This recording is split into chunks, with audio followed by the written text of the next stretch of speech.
बोलो विष्णु भगवान की जय। आप सभी का हिंदू धर्म की कथाएं चैनल में हार्दिक स्वागत है।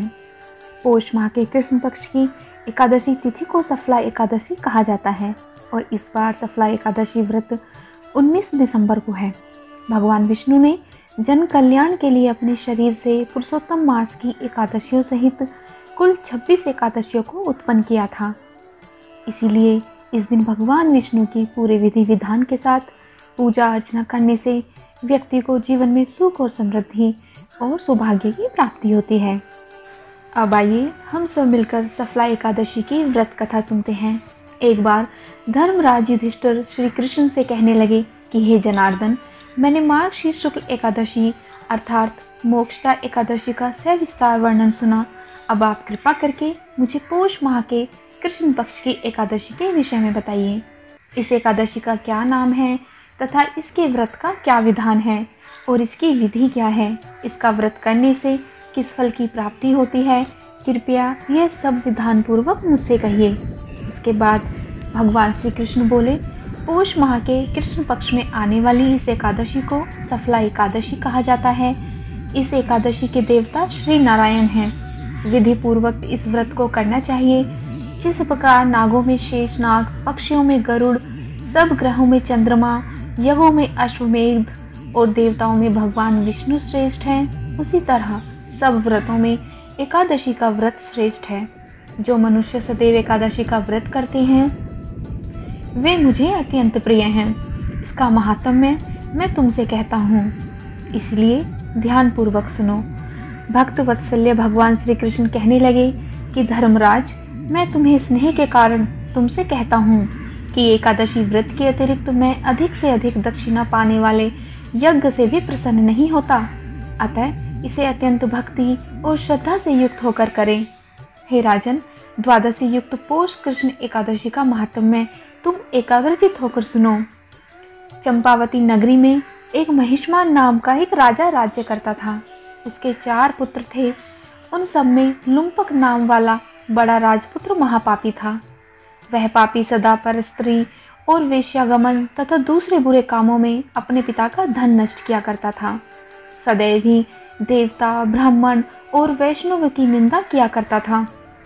जब राजा को बड़े पुत्र के ऐसे कुकर्मों का पता चला तो उन्होंने उसे अपने राज्य से निकाल दिया। तब वह विचरने लगा कि कहाँ जाऊँ, क्या करूँ। अंत में उसने चोरी करने का निश्चय किया। दिन में वह वन में रहता और रात्रि को अपने पिता की नगरी में चोरी करता तथा प्रजा को तंग करने और उन्हें मारने का कुकर्म करता। कुछ समय पश्चात सारी नगरी भयभीत हो गई। वह वन में रहकर पशु आदि को मारकर खाने लगा। नागरिक और राज्य के कर्मचारी उसे पकड़ लेते किंतु राजा के भय से छोड़ देते।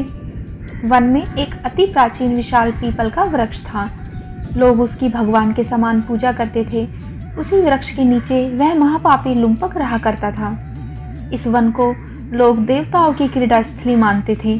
कुछ समय पश्चात पौष कृष्ण पक्ष की दशमी के दिन वह वस्त्रहीन होने के कारण शीत के चलते सारी रात्रि सो नहीं सका और उसके हाथ और पैर अकड़ गए।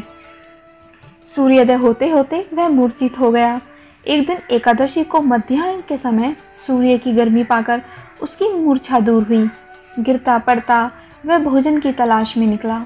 पशुओं को मारने में वह समर्थ नहीं था, अतः पेड़ों के नीचे गिरे हुए फल उठाकर वापस उसी पीपल वृक्ष के नीचे आ गया। उस समय तक भगवान सूर्य अस्त हो चुके थे। वृक्ष के नीचे फल रखकर कहने लगा, हे भगवान, अब आपके ही अर्पण है ये फल, आप ही तृप्त हो जाइए। उस रात्रि को दुख के कारण उसको नींद भी नहीं आई। उसके इस उपवास और जागरण से भगवान अत्यंत प्रसन्न हो गए और उसके सारे पाप नष्ट हो गए। दूसरे दिन प्रातः एक अति सुंदर घोड़ा अनेक सुंदर वस्तुओं से सजा हुआ उसके सामने आकर खड़ा हो गया।